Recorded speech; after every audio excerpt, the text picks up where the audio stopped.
What's up everybody, vmortega or Ego in Actual, and today let's take a look at Black Ops 3 in retrospective. Yeah baby, the game you're seeing is Domination in Citadel. And yeah, let's discuss Black Ops 3 and decide whether or not this is a good game. So we've reached the end of the life cycle of this game, so it's safe to say we can pretty much look at it as a whole and determine whether or not it's a good game. But for me, overall, I thought that the game is pretty good. I thought it was a fun game to play, and it kept me coming back for more. I mean, I practically play it every day, so. But you know, with just looking, if you can look past all the imperfections, overall, I thought it was a good game. Some of the things that I like about it is with the specialists, for instance, you know, I guess this is the first game that we have specific characters that you can pick that have different weapons and different attributes that you can use throughout the game. I thought that feature was pretty good. I thought it was fun, and the variety of weapons and abilities that you have available to you is very good, and not one specialist was overpowered basides the blackjack, which we'll get to later. But yeah, I thought it was a very balanced overall, and that, like I said, you know, you don't really dominate with one particular specialist, and that, you know, each specialist offers something different that keeps you coming back, and you know, offers a very good variety.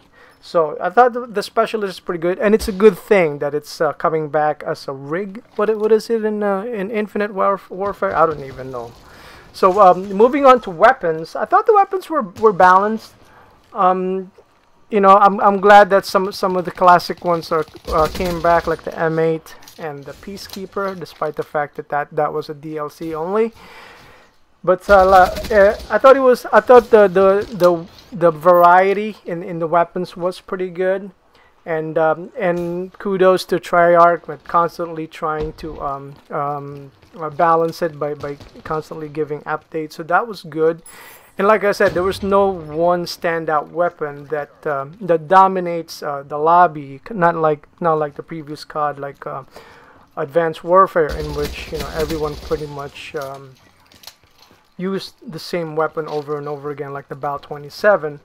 Whereas in Black Ops 3, you at any given lobby you would have you would have a variety. I've never really seen that, you know, anything ridiculous. I mean, you know, VMP and the M8 are to some extent kind of a little bit overpowered, but overall I thought the weapon balancing was good.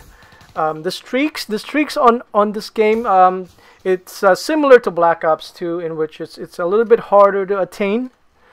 But the one thing that I like about the streaks on this game is the fact that they don't really dominate the whole game. It's not like in Black Ops 2, where if you call in a swarm, forget it, and there's nothing much you can do about it if it's getting called on you.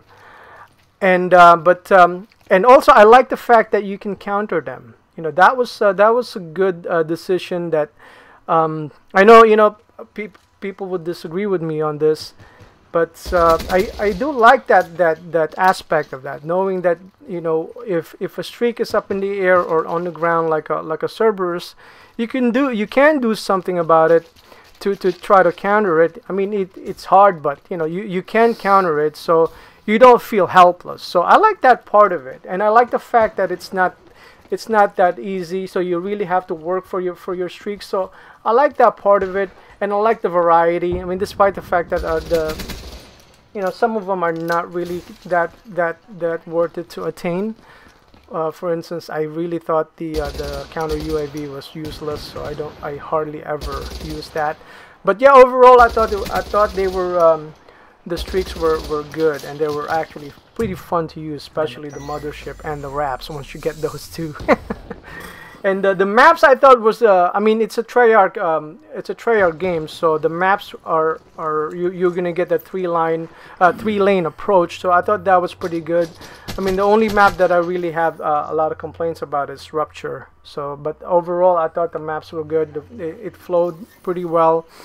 You know, you can control you can relatively control the spawns. So I thought the map flow and the design was pretty good, and the variety, as you can see with this particular map right here, this is probably one of the best maps in the game. Unfortunately, we saw it toward the end. Now let's take a look at the bad things that I thought that kind of turned me off a little bit with the game. And the very first thing are the DLC, obviously. You know, with the RNG, with the supply drops, everybody got turned off with that. And I think I share everyone's sentiment that we all felt a little bit betrayed.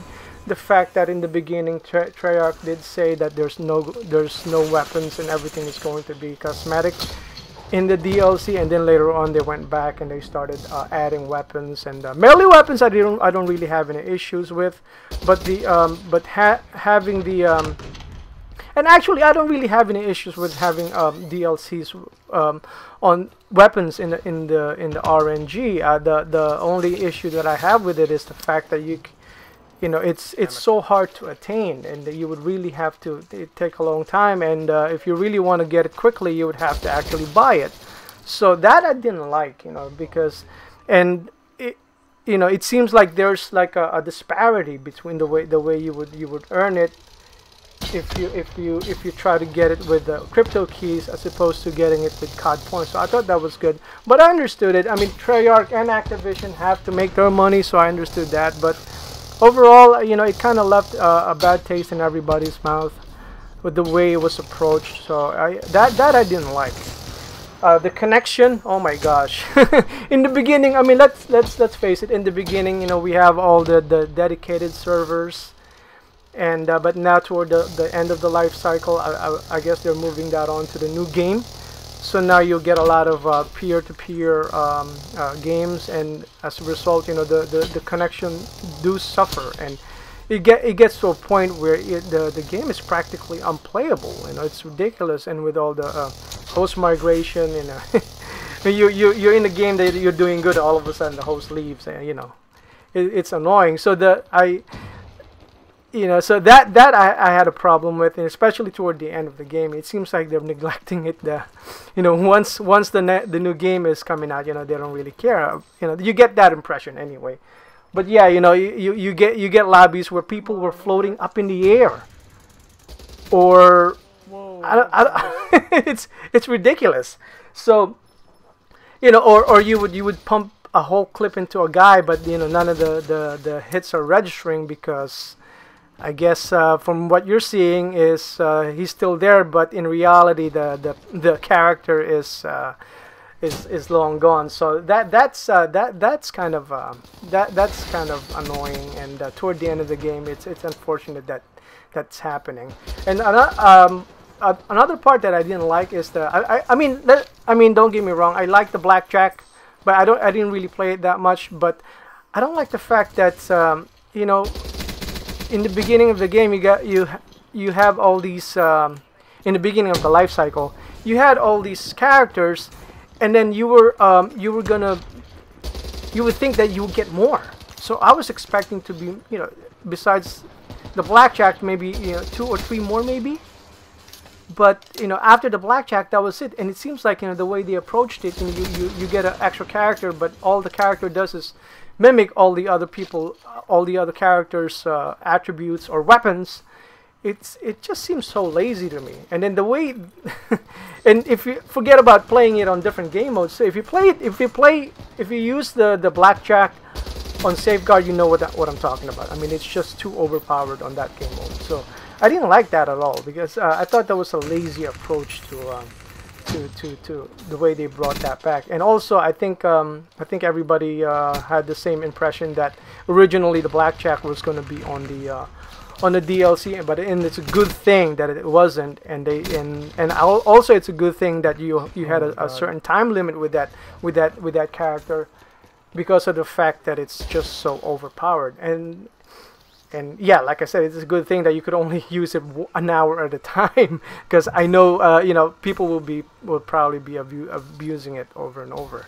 Anyway, what do you guys think about the Black Ops 3? Anyway, looking back, is it a good game for you? For me, I thought it was a pretty good game overall. I think I would give it a B. The good part about the game outweighs the bad part, in my opinion, for me anyway. And it's a game that I probably go back to play again if I get sick of Infinite Warfare. I'll probably go back to Black Ops 3. What do you guys think? Let me know in the comments below. And thank you. Oh, I didn't really have anything else to say, but thank you. And if you're new to the channel, like and subscribe. And for everyone else, thank you for your support and have a nice day. Bye.